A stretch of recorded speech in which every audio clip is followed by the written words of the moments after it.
दिन 17 नवंबर 2019। हर दिन की तरह चीन के आम जनता के लिए वो उतना ही साधारण दिन है। और तभी 55 साल की एक बूढ़ी महिला कुछ बीमारी के कारण चीन के हुबे प्रांत के वुहान के एक अस्पताल में आती है। डॉक्टर को जांच के बाद पता चलता है उसे निमोनिया हुआ है। और उसी घटना के एक महीने बाद यानी दिसंबर में हर दिन लगभग 5 नए केसेस अस्पताल में आते हैं और उन सभी को निमोनिया हुआ है ऐसे सामने आता है। और 20 दिसंबर तक लगभग 60 कंफर्म निमोनिया के केसेस सामने आ जाते हैं और वो भी एक ही वुहान सिटी से।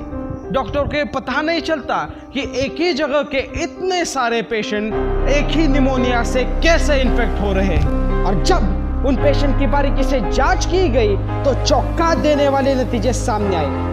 उन पेशेंट्स में एक वायरस मौजूद था जो मैन टू मैन ट्रांसमिशन से फैल रहा था। और वो वही वायरस जिसने आज लाखों लोगों को इन्फेक्ट किया है, हजारों लोगों को हर रोज मार रहा है, जिसका नाम नोवेल कोरोना।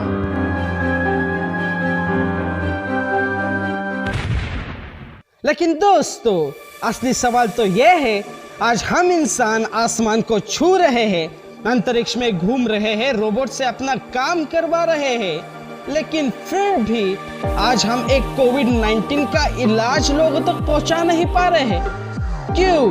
क्या इसके पीछे ग्लोबल पॉलिटिक्स है या कोई और चीज? और इसी बात का आंसर देने के लिए मैं आज आपका ब्रो आया हूँ एक और नई इंटरेस्टिंग वीडियो के साथ। So grab your seat, pedal on and let's go। अगर बात करें ग्लोबल पॉलिटिक्स की तो इस पैंडेमिक यानी महामारी का सबसे ज्यादा फायदा कौन उठा सकता है तो वो है चीन। आज अपने न्यूज चैनल पर बहुत सी बातें देखी होगी, जैसे चाइना ने ही कोरोना वायरस बनाया है और उसकी वैक्सीन उनके पास मौजूद है, या कोरोना का पहला पेशेंट चाइना में था, सबसे पहले सैंपल्स चाइना को मिले और उन्होंने वैक्सीन बना भी ली है।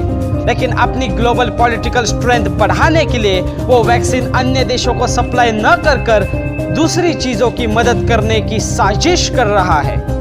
लेकिन एज यूजुअल हर एक न्यूज एंड होती है उसी एक क्वेश्चन मार्क के साथ, और न उन लोगों के पास इस बात का कोई सबूत है, न आज के युग में इतनी सीक्रेसी पॉसिबल है। अगर ये बात नहीं तो क्यों आज ये वैक्सीन हम तक पहुंच नहीं पा रही?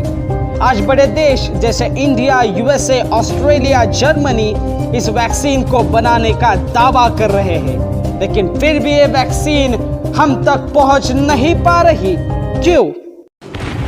दोस्तों, अगर आप भी मेरे तरह साइंस फिक्शन मूवीज के फैन हो तो आपने आई एम लेजेंड मूवी जरूर देखी होगी, जो एक महामारी पर चित्रित है, जिसमें डॉक्टर एलाइस क्रिपिन कैंसर के इलाज के लिए एक वैक्सीन तैयार करती है जो मीजल्स वायरस का जेनेटिकली मॉडिफाइड वर्जन होता है, जो वो 10,000 नो पेशेंट को देती है और चमत्कारिक रूप से सभी पेशेंट कैंसर मुक्त हो जाते हैं। लेकिन बाद में उन्हें रेबीज के लक्षण महसूस होने लगते हैं और पैदा होता है द क्रिपिन वायरस, जो हवा, पानी और इन्फेक्टेड पर्सन के काटने के कारण फैलता है, जिसके कारण दुनिया की 90% आबादी ज़ॉम्बी लाइक वैम्पायर में तब्दील हो जाती है। लेकिन आप कहोगे ये तो एक मूवी है। जी हाँ, लेकिन दोस्तों, हम साइंस फिक्शन को गलत समझते हैं। साइंस फिक्शन फेरी टेल्स या कोई मनगढ़ंत कहानियां नहीं, वो एक ऐसा प्लेटफॉर्म है जो हमें भविष्य की छवियां दिखाता है या साइंटिफिकली पॉसिबल इंसिडेंट दिखाता है। लेकिन आपके मन का सवाल 100% करेक्ट है। क्या ऐसी घटनाएं पहले भी हो चुकी हैं? और उसका आंसर है, उसका जवाब है जी हाँ, यस। 1950s में एक वेस्टर्न जर्मन कंपनी ने गर्भवती महिला को होने वाले मॉर्निंग सिकनेस के इलाज के लिए एक ड्रग थैलिडोमाइड तैयार किया था, जिसकी अच्छे से टेस्टिंग न करने के कारण 10,000 बच्चों को मेलफॉर्म्ड लिम्स का शिकार होना पड़ा, यानी 10,000 बच्चे अपंग पैदा हुए।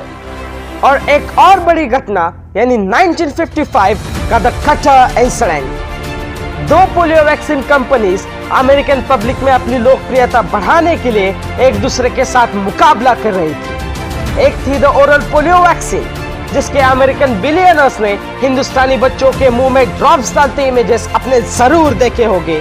और दूसरी थी द सैल्क वैक्सीन। सैल्क वैक्सीन की एक बहुत बड़ी प्रॉब्लम थी, इनएक्टिवेटेड पोलियो वायरस को हैंडल करना बहुत ज्यादा ट्रिकी और अनरिलायबल था, जो उन्होंने अमेरिकन पब्लिक से छुपाए रखा। 1954 में टेस्ट का टाइम था 4 हफ्ते, लेकिन 1955 में वो टेस्ट का टाइम था 1 दिन से भी कम।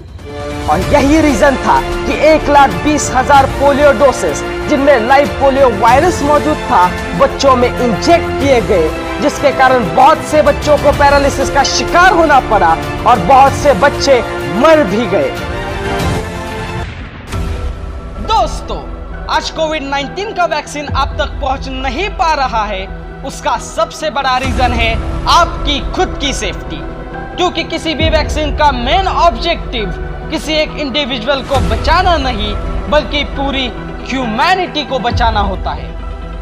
तो जब तक ये वैक्सीन पूरी तरह से सेफ नजर नहीं आता, तब तक वो लॉन्च नहीं हो सकता। तो हमें पता नहीं और भी वैक्सीन लॉन्च होने में कितना टाइम लगेगा। तो भलाई इसी में है, आप घर पर रहिए, सेफ रहिए, खुद का और अपने परिवार का ख्याल रखिए और इस दुनिया को कोरोना से लड़ने में मदद कीजिए। धन्यवाद। आपके खुद के इस चैनल को सब्सक्राइब, वीडियो को लाइक, शेयर, कमेंट करना न भूलेगा।